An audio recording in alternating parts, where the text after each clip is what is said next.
Trump gold visa নামের নতুন visa কর্মসূচি চালু করল ট্রাম্প প্রশাসন। যুক্তরাষ্ট্রের নাগরিকত্ব পেতে আগ্রহী ধনী ব্যক্তিরা এই সুবিধা নিতে পারবেন। মঙ্গলবার প্রথমে নিজের সামাজিক যোগাযোগ মাধ্যম ট্রুথ সোশ্যালে এই তথ্য জানান প্রেসিডেন্ট ডোনাল্ড ট্রাম্প। পরে সাংবাদিকদের সঙ্গে মতবিনিময়কালেও ব্যাপারটি নিশ্চিত করেন তিনি। ট্রুথ সোশ্যাল পোস্টে ডোনাল্ড ট্রাম্প জানান, যোগ্য এবং যাচাইকৃত আগ্রহী ব্যক্তিদের জন্য দারুণ খবর, ট্রাম্প গোল্ড ভিসা চালু হয়েছে। মার্কিন নাগরিকত্ব লাভের জন্য সরাসরি পথ হিসেবে কাজ করবে এই ভিসা। তিনি আশা প্রকাশ করেন, মহান মার্কিন কোম্পানিগুলো অবশ্যই তাদের মেধাবী কর্মীদের ধরে রাখতে পারবে। মার্কিন কর্মকর্তাদের বরাতে জানা গেছে, এই ভিসা পেতে হলে আগ্রহী ব্যক্তিদের প্রথমে trumpcard.gov নামে একটি ওয়েবসাইটে ঢুকতে হবে।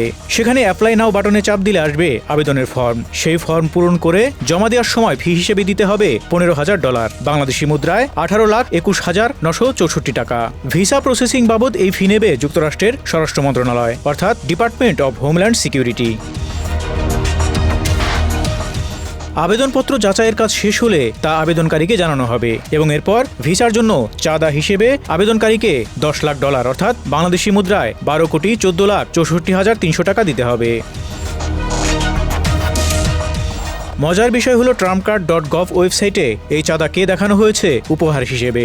এতে বলা হয়, ট্রাম্প গোল্ড ভিসার মর্যাদা যুক্তরাষ্ট্রের গ্রিন কার্ডের মতো। গ্রিন কার্ডধারী ব্যক্তিরা যেমন যুক্তরাষ্ট্রে স্থায়ীভাবে বসবাস ও কাজের অনুমোদনপ্রাপ্ত, এই ভিসাধারীরাও তেমন সুবিধা পাবেন।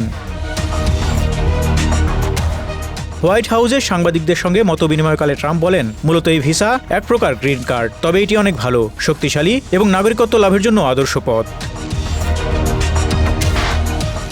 যুক্তরাষ্ট্রের বাণিজ্যমন্ত্রী হাওয়ার্ড লুটনিং গণমাধ্যমকে জানান, trumpcard.gov ওয়েবসাইটটির প্রাক নিবন্ধন পর্যায়ে ট্রাম্প গোল্ড কার্ড ভিসার জন্য আবেদন করেছেন প্রায় 10,000 আবেদনকারী। আবেদনের সংখ্যা আরও অনেক বাড়বে বলে প্রত্যাশা করছেন তিনি। যুক্তরাষ্ট্রের রাজনীতি বিশ্লেষকরা মনে করছেন, নতুন এই ট্রাম্প গোল্ড কার্ড ভিসার মাধ্যমে অভিবাসনের ক্ষেত্রে ভারসাম্য আনার চেষ্টা করা হয়েছে। পাশাপাশি মার্কিন কোষাগারে বিপুল পরিমাণ অর্থের আগমনও নিশ্চিত করার চেষ্টা করেছে ট্রাম্প প্রশাসন। ফারুক শিমুল, ঢাকা এক্সপ্রেস।